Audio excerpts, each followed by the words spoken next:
గౌరవనీయులు పోలీస్ కొద్దిగా జరగమ్మ.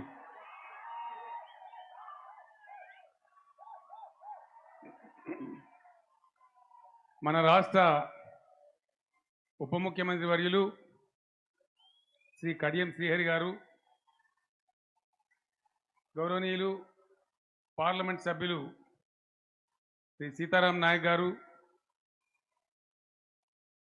శాసన మండలి విప్పు ఎమ్మెల్సీ శ్రీ పల్లా రాజేశ్వరరెడ్డి గారు,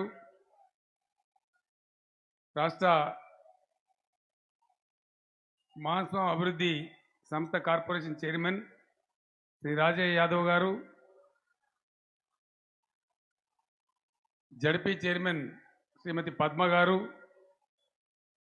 వేదికను అలంకరించిన స్థానిక సంస్థల ప్రజాప్రతినిధులు,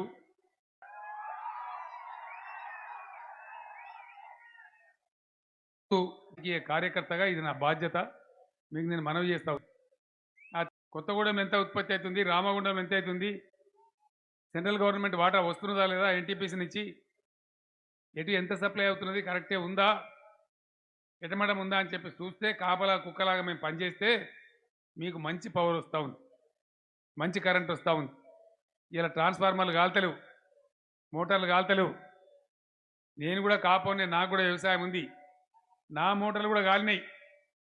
ఏం పంట వేసినప్పుడు 2 మాటలు కాలితే అల్లికాలి సున్న ఆడికాడికి అయిపోయాయి. అవన్నీ బాధలు ఇప్పుడు లేవు. ఆ పని ఒకటి సాధించుకున్నాం. అదేవిధంగా అనేక సంక్షేమ కార్యక్రమాలు మీ కళ్ళ ముందర ఉన్నాయి. నేను పెద్ద పొడిగించి చెప్పే అవసరం లేదు. నేను చెప్పేది ఏది కూడా వేరే దగ్గర జరిగేది నేను చెప్తలేను. రైతుల విషయంలో కానీ, సంక్షేమం పేదల విషయంలో కానీ, పెన్షన్ అప్పుడెంత ఇచ్చినారు, ఇప్పుడెంత ఇస్తున్నారు, ఆడపిల్ల పెళ్లికి 1,116 ఇతరులని కూడా అనుకున్నారా? దాని పుట్టుక ఈయనే ములుగులనే పుట్టింది.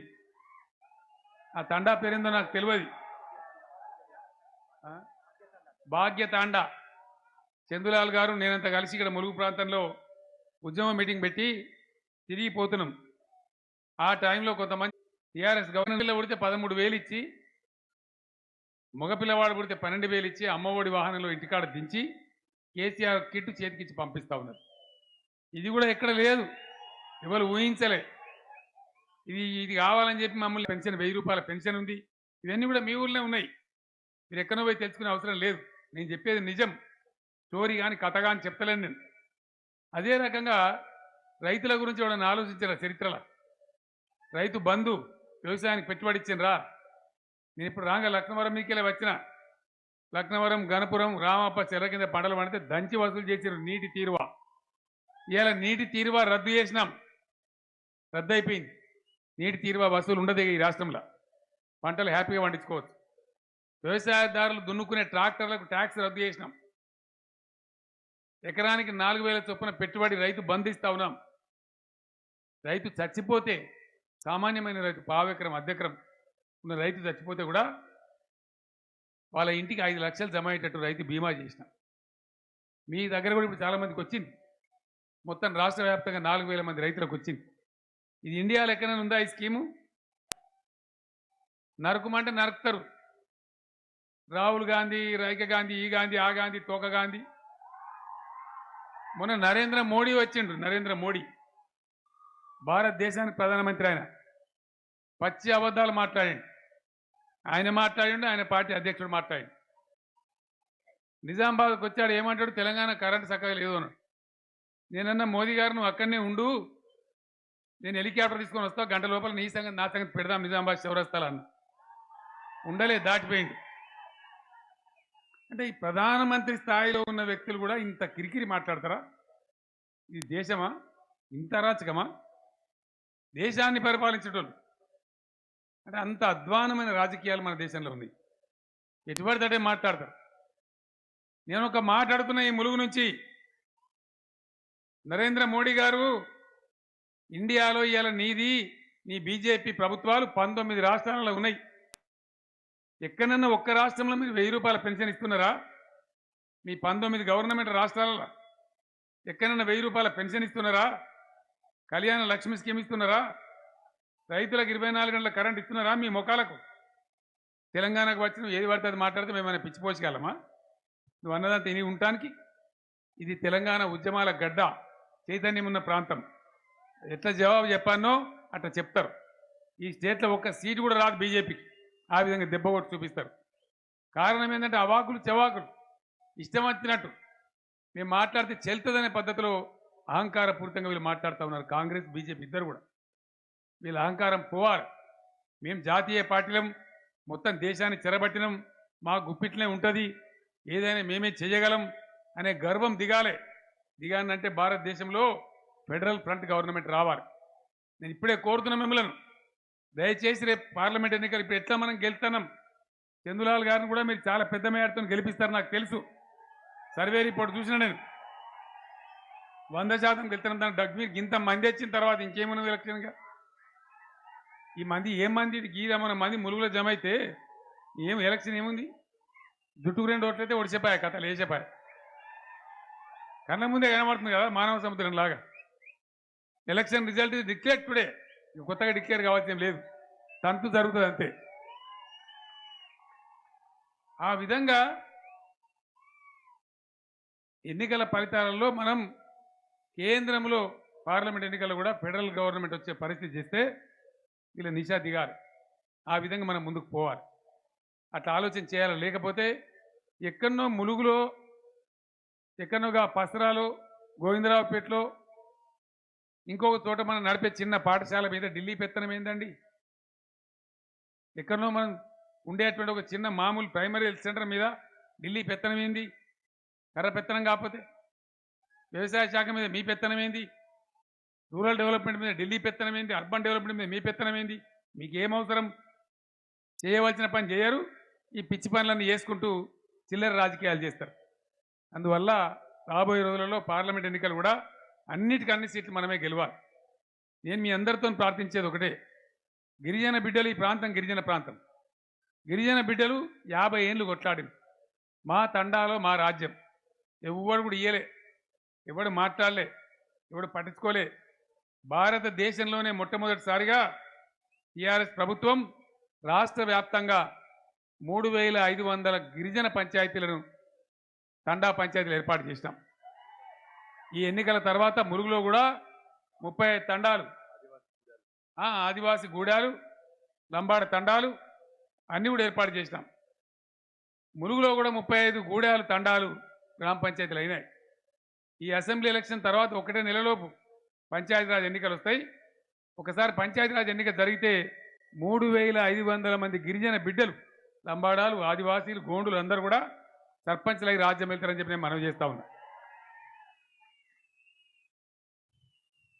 మీ దగ్గర ఇవన్నీ కూడా మీకు తెలుసు, చెప్పి చెప్పి మీరు రోజు టీవీలలో కూడా వింటున్నారు, మీకు కొత్త కాదు. మీ దగ్గర ఒక మంచి కార్యక్రమం చేస్తూ ఉన్నాం. 2 మంచి పనులు మీ ఇష్టం ఉన్నటువంటి నేను చెప్తా, ఇలా తెలుసుకొని వచ్చిన దాని వివరాలన్నీ. రామప్ప చెరువును దేవాదులతో నింపుతా ఉన్నాం. లక్నవరం గణపురం 2 కూడా రామప్ప చెరువు నుంచి వాటి కాలువ ద్వారా నీళ్లు పారుతాయి, గ్రావిటీ ద్వారా, లిఫ్ట్ అవసరం లేదు. 365 రోజులు గణపురం, లక్నవరం, రామప్ప నిండే ఉంటాయి, మీకు ఇబ్బందే లేదు. అద్భుతమైన పంటలు పండించవచ్చు, మీరు ఆల్రెడీ పండిస్తారు, ఇంకా కూడా పండించవచ్చు. కాళేశ్వరం నీళ్లు కూడా బ్రహ్మాండంగా వస్తున్నాయి. కాళేశ్వరం వచ్చే జూన్ తర్వాత స్టార్ట్ అవుతున్నది, దాని నీళ్ళు కూడా మీకు వస్తాయి. మీకు నీళ్ళ గురించి ఇబ్బంది పడే పరిస్థితే లేదు. ఆ పరిస్థితి రానియమని కూడా నేను మనవి చేస్తూ ఉన్నా. అన్నిటిని మించి మీకున్న సమస్య, చందులాల్ సాబ్ కోరుతున్నాడు, మల్లంపల్లిని మండలం చేయాలంటే గ్యారెంటీగా చేస్తాం, 100% చేస్తాం.